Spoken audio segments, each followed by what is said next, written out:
Hello everyone and a happy new year to you. Welcome to my first vacuum cleaner unboxing of 2020. This is the first vacuum I've unboxed and the last vacuum I purchased in 2019. And if my New Year's resolution goes to plan, it will be the last vacuum cleaner I purchase for at least 6 months. Fingers crossed. Don't worry though, I have probably at least enough vacuum cleaners to show you a new vacuum every week for 2 years without having to buy any more. So my channel is going to continue as normal with plenty of new vacuum cleaners, and you'll see for my Christmas Day unboxing I had quite a lot of new machines to open then, but that was just a few of the vacuum cleaners I've got to show you, both new and vintage. There's going to be some floor washers and also carpet washers as well. So this is a Dyson, and the only reason I wanted this is because it's discontinued. Here it is. This is a Dyson Cinetic Animal 2, Big Ball Animal 2, and this machine is discontinued as far as I know. It's not on Dyson's website anymore. It's not widely available. You can still buy it, as I have managed to find one, but I think you'll find that all the Cinetic Dysons, that's the filterless Dysons, are no longer being manufactured. But at the moment, at the time of making the video, it is still possible to pick up both the upright and this canister model. Now, I'm not sure exactly what tools it comes with. I'm going to find that out in a minute. So let's start opening the box and see what we've got inside. Many of you will know that Dyson are no longer developing corded vacuum cleaners. They're still producing them and they're still bringing out newish models. I did a light ball, a small ball allergy. That was the latest upright, but obviously it wasn't a brand new machine. It was just an existing machine that they tweaked a little bit, added some extra tools. I wanted this one. I do have a few of the Dyson big ball canisters or cylinder cleaners, but this is the final, as far as I know, the final Cinetic version. And I suspect that Dyson discontinued these due to the fact that the filterless Dysons don't really work very well, as I've seen quite a lot of evidence online to show that they let a lot of fine dust through, straight through to the motor, which can kill them prematurely. So I thought I'd get one. Oh, and I'm glad to see, I wasn't sure because it wasn't actually shown in the listing. It does have a turbo nozzle, well, sort of. Now I think this is the same one that comes with the Ball Animal 2 upright. So it's quite a small one, more in sort of keeping with the sort of size, probably even smaller than the cordless Dyson power heads. It's got the notorious black carbon fibre brushes, which are supposed to help pick up fine dust, especially from hard floors, but they wear out fairly quickly. Again, plenty of evidence online to show how quickly the black brushes wear. So you've got the black brushes and fairly soft, I have to say, red nylon, a bit softer than some other ones. Not actually, they're about as soft as the carbon fibre, and as I said, it's very narrow as well. I have another Dyson big ball cleaner that comes with what I think is a better turbo nozzle. You can turn this one on and off as well. There's a little control there. So that's the first nozzle. Here we have another turbo nozzle. This is Dyson's Tangle-free Turbo tool, which I have found quite effective at removing pet hair without it getting tangled up, because it's a completely different design to the regular turbo nozzles you get with these counter-rotating brushes. So when I've used these before, they do actually stay pretty clean. A little bit of packaging on there that I'll remove shortly. This is the main Pneumatic cleaner head that adjusts automatically for carpets and hard floors. Doesn't have any brushes though, it's got squeegees. It's also got a plus and minus, so you can reduce the suction to make it easier to push on certain carpets. And it's got a specially designed front, so it's designed to pick up larger particles as well as fine dust. You've got litter pickers for pet hair. But as I said, there's no adjustment needed. You can go straight from a carpet to a hard floor and the head automatically adjusts. What else have we got? We've got the small cleaning tools in here. So we've got this little tool holder that holds 2 tools. That clips onto the extension wand. In fact, it will hold both the tools I'm about to show you. Dyson's combination crevice and dusting tool, which is a nice, decent length. You can get it out of the packaging. There we go. So that is a nice length of crevice tool. And of course you've got the built-in brush. You just press the silver button and you can slide the brush off completely, which makes it easier to get in tighter spaces. Or you can leave the brush on. If you don't want to slide it off, it will lock on the end. Fairly soft blade brushes for doing all your dusting jobs, lampshades, Venetian blinds, that sort of thing. And that stays on board. You just push it back when you don't need it, and it's got Dyson's click fitting. And the other tool is the small upholstery nozzle for your upholstered furniture, your curtains, etc. Again, it's got the push button quick release. Got the instruction pack, of course. I'll just tell you the model number of this. I think it's a CY26. CY26 is the model.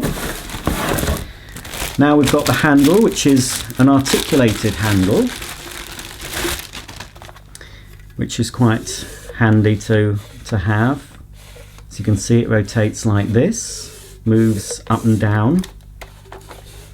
The hose clips onto the end here, and of course the nozzles can fit into the end. You can fit the nozzles directly, of course, into this, or you can fit the wand. And I believe the nozzles should fit directly onto the hose end as well without the handle, but I'll check that in a minute when I get the hose out. You've also got a trigger that releases a little suction relief valve, which is under there. So if you want to reduce the suction briefly, you just simply pull the trigger and the suction's reduced until you release it. Here's the wand. It's all plastic, fairly lightweight. You've got a push button there, and of course you can pull it out to suit the height of the person using it, or the height of the area you want to clean if you want to reach up high. So it's adjustable, and of course compacts down for storage. And then we've got the hose, which I'm pleased to see is it's not one of those tapered hoses that I've found on quite a lot of cylinder vacuums that make them very awkward to use. This at least seems to be the same width. It might be, no, I think it is the same width throughout. It might be ever so slightly wider, but it's not as wide as some of them.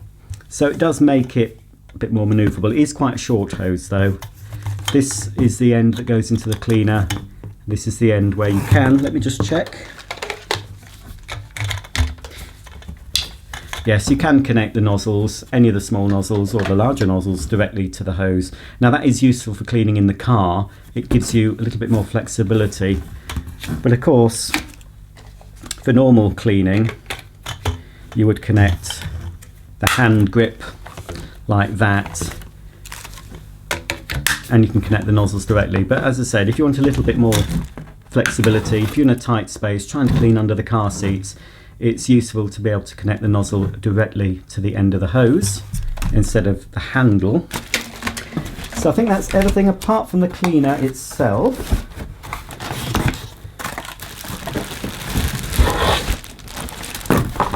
I think that's all the bits out. Let me just double check. Yeah, I think that is. So here's the cleaner itself. I do like the design of these big ball canisters. Probably the best design they've had. Let's take off the bin and the packaging.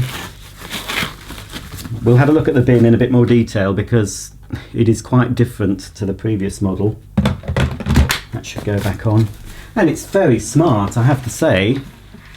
I do like the red, this silver, and of course the grey. And it's really very compact little machine. It is, I wouldn't say it's lightweight though, that is quite heavy. I think that's heavier than the other big ball. I've got the standard big ball as well that requires filter washing, and I think you'll have to check back on my channel. I've unboxed so many. I'm pretty sure I've got another Cinetic animal cylinder cleaner, but this is the latest and, as far as I know, the last. But you can see it's got the two large wheels, fairly smooth running either side.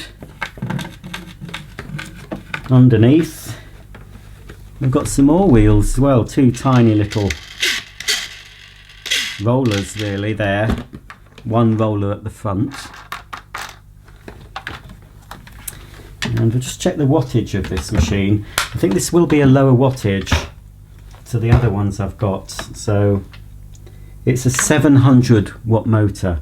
While I've got the bin off, we'll just have a look at this unit itself. First thing we can see here is a yellow warning label telling us not to use it on rubble, plaster or ash, and possibly it'll tell us not to pick up flour with it in the instruction book. I know I've got a Cinetic, I don't know if it was the upright or the other canister, that warns against picking up flour. So it seems to me that the Cinetic system can't cope with very fine dust, which doesn't surprise me why they've discontinued the filterless Dysons. They didn't even try to do a Cinetic handheld rechargeable machine, did they? They're still developing those, but these aren't getting developed. That's one reason I wanted this. Before you can't buy them anymore, I thought I'd get the final, as far as I know, the final Cinetic canister.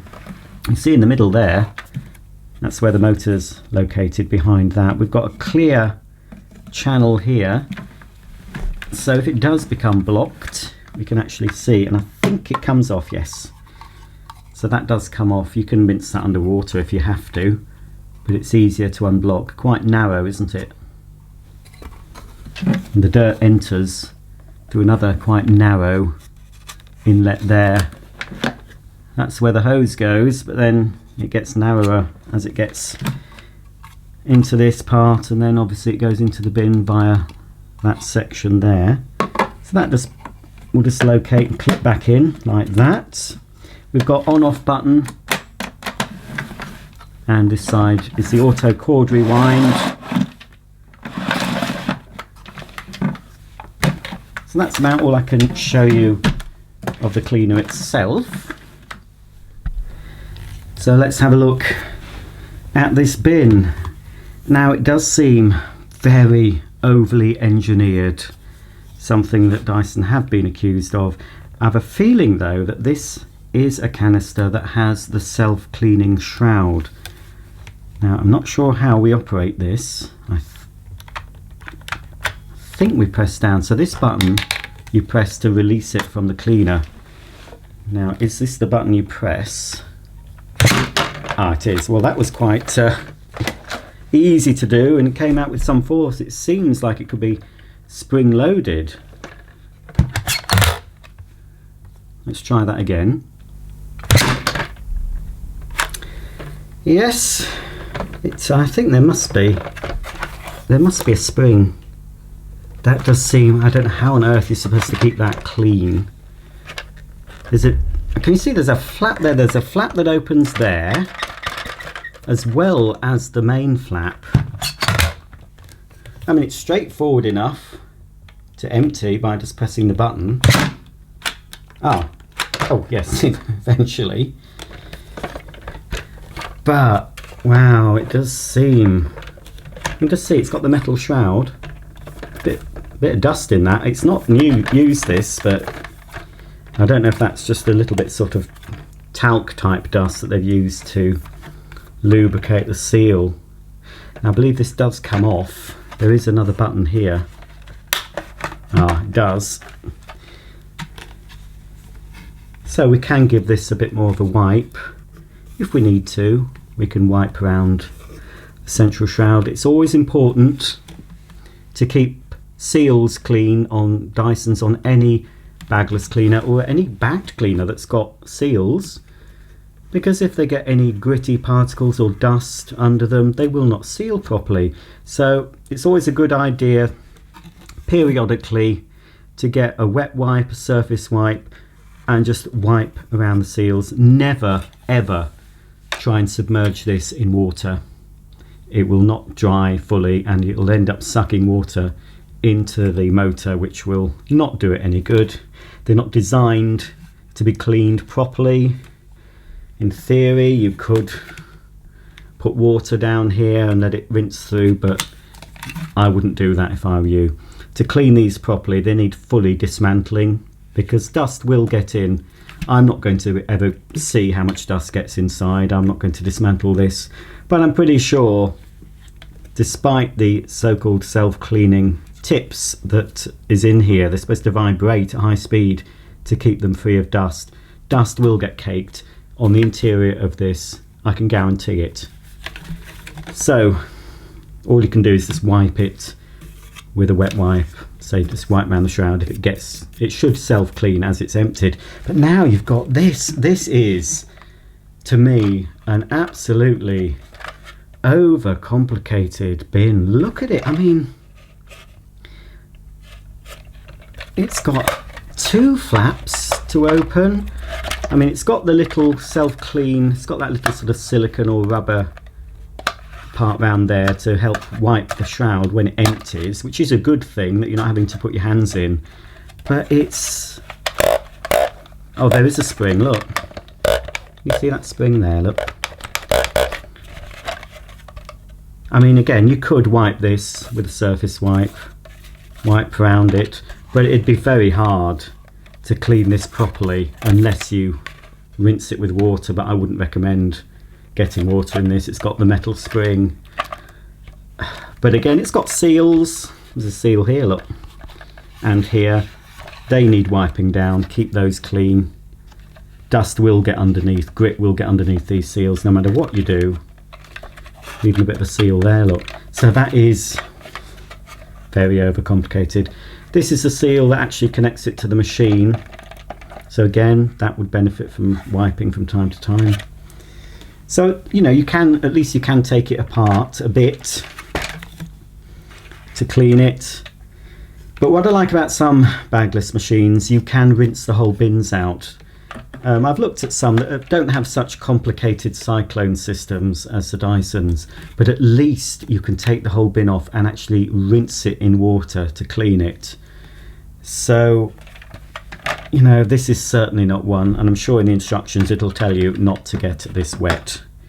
Without even looking at the instructions, I'm sure it'll say. So I need to try and get this. Now, does it go on here? It's easy enough to remove. I think that goes in. Yes, there's a channel. That's it. That's in now. You hear the click. So it's in place. Right, that's it. So that's the bin. That's the max fill line. Not huge capacity. So there we go. I mean, I like it. I like the shape of it. They are supposed to be anti-topple, which does tend to work, I think. Like a weeble. Weebles wobble, but they don't fall down. So that's good. So pull out the cord, and it feels like a good quality mains cable. Now you can see little yellow sticker there. That's warning you not to pull it out too much. There should be a red one coming up. Yes, there's a red sticker. So whenever you see the red, just let it rewind a bit so the red isn't showing. It's okay for the yellow to show, but not the red. I like to keep it inside the cleaner. Okay, let's plug in. I'm going to have to unplug my Christmas tree lights. It might turn on, I don't know. Nope. So I believe this is supposed to be quieter, so it should be quieter than the previous models, but it is a lower wattage.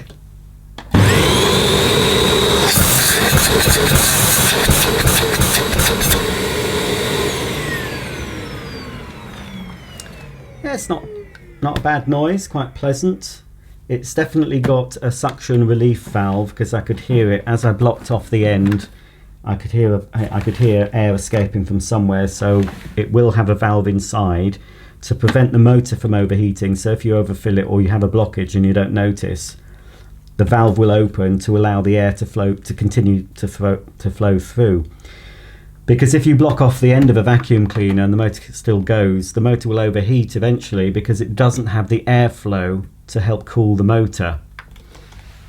And obviously some more sophisticated vacuums also have a thermal cutout. This might have a thermal cutout that will turn the motor off if it overheats, and then obviously you have to wait for it to reset. So I'll just need to connect the hose. I think must go with the red catch uppermost. Yes, there we go. So it's easy enough to take off.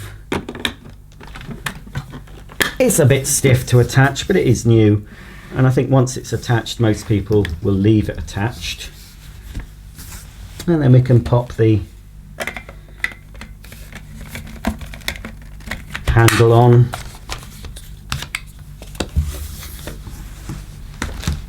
We'll have a look at the Tangle-free turbo tool. Just take that bit of packaging off. It's got a movable head, you can see, slightly sprung loaded there.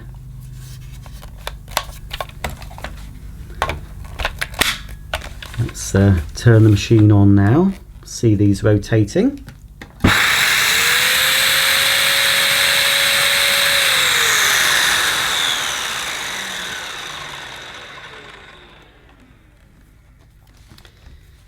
Yeah, that adds to the noise level, obviously, as most turbo nozzles do. And we've got the main one, of course, for your carpets.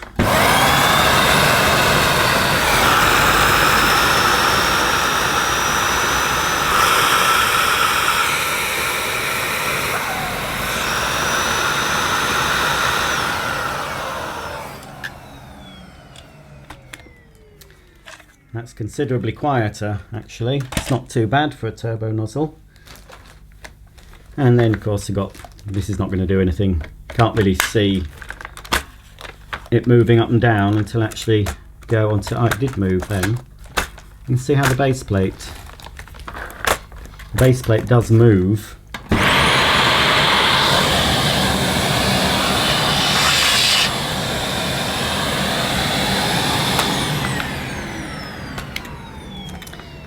But that really needs to be on a carpet or floor in order for that system to work. But yes, it is designed to move up and down. Oh, there's flaps and all sorts. So in theory that should just adjust itself. You shouldn't have to do anything apart from when you need to increase or decrease the suction, and only if it's hard to push, put it in the negative setting. But you'll get the best cleaning performance obviously when it's on plus. I'll see how difficult it is to push actually on this short pile carpet. So that's everything clipped together. We've got the little tool clip as well. That's easy enough to fit onto the side, and then we can pop the two small tools. I'm not sure if will that go on. No, Not really, no. You can't really put the Tangle-free Turbine head on there. So where's that? Where's the small nozzle? I've just had the thing. There it is behind me. So you can put the two small nozzles on there, look like that. And then of course on the end, whichever nozzle you use the most. And adjust the length, obviously, to suit your height. Okay, I'll give it a quick push over the carpet, see how easy or difficult it is when it's on the plus setting.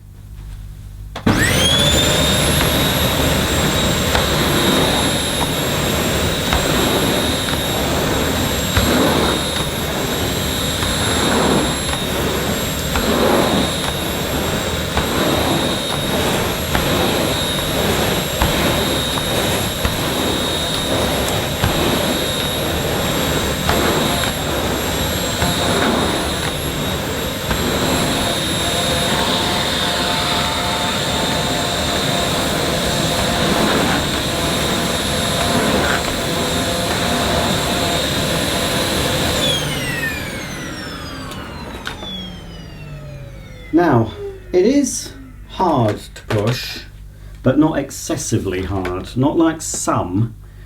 I find that it's okay, you can see it lifting up the carpet, and I don't find that too difficult.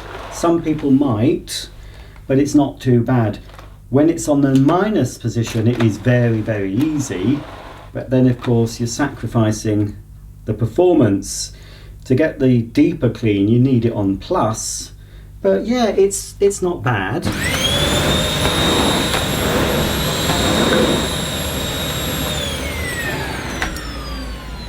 But I'd say it's not as easy to push as an upright. Certainly not on plus. On minus it is very easy to push, almost as easy to push as it is when it's off.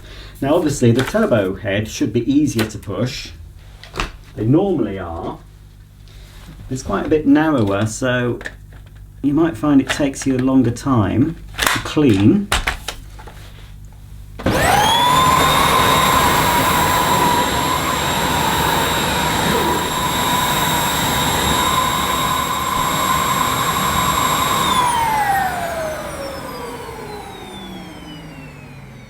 Well, I'd say the turbo brush is slightly easier to push than the pneumatic head when it's on max, but not that much easier.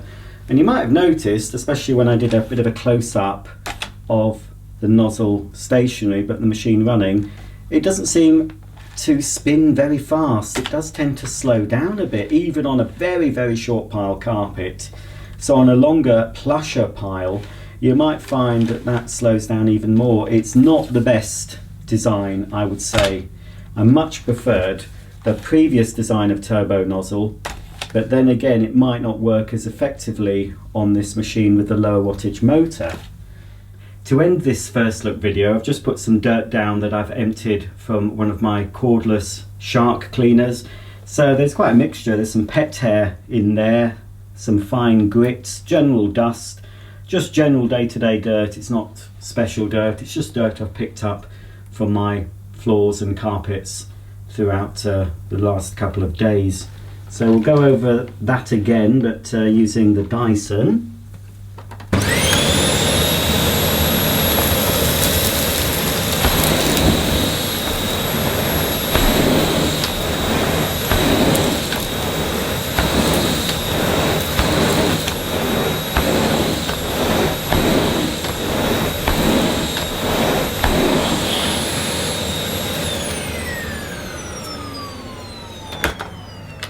And as you can see, unsurprisingly, it's picked up most, but it has left some of the pet hair. So for that, we're going to try out the smallish anyway. This is the main turbo nozzle for your carpets.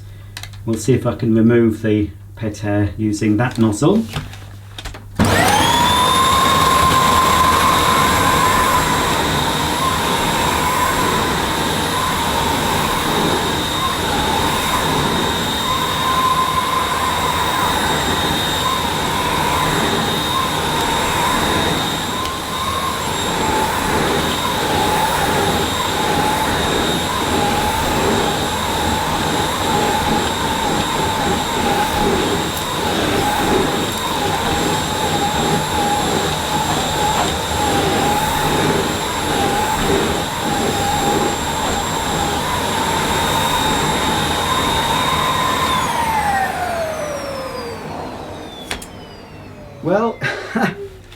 yes, it did pick it up, but not very well.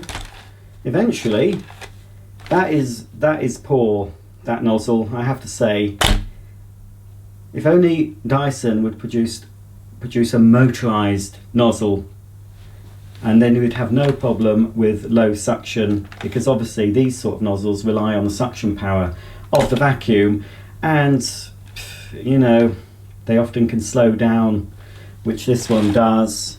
If it had its own separate motor, like you get on the Dyson cordless machines, then it would work far better, because you can get by with the lower suction as long as the brush motor is running freely. But on an air-powered motor, obviously it can slow.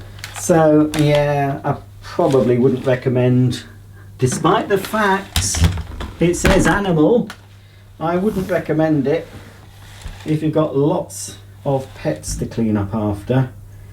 I think you'd be better off, personally, if you want a mains power, with one of the uprights if you want a Dyson.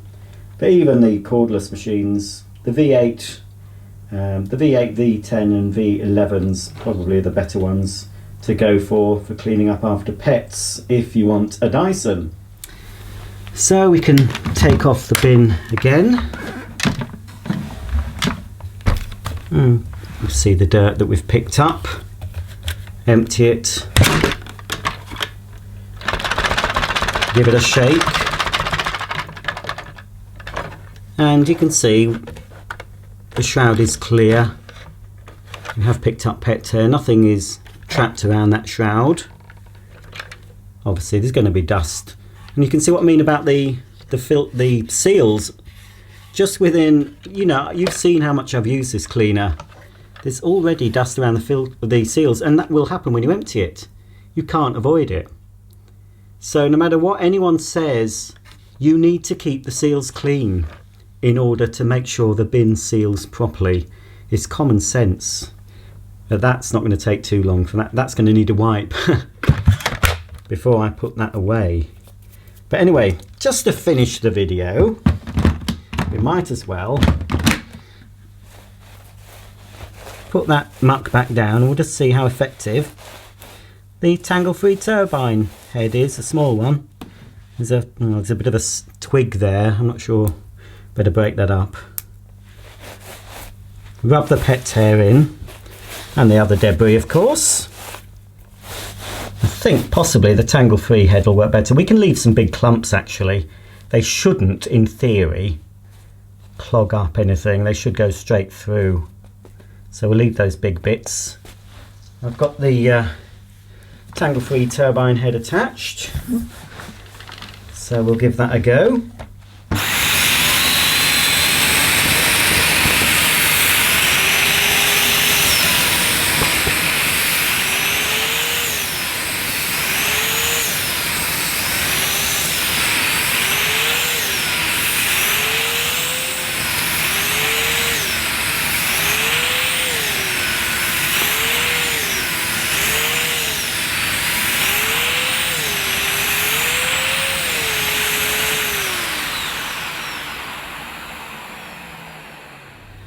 Well, the Tangle-free Turbine head is certainly more effective than the larger one supplied with this Dyson, but it would take you rather a long time to vacuum a room with that on it.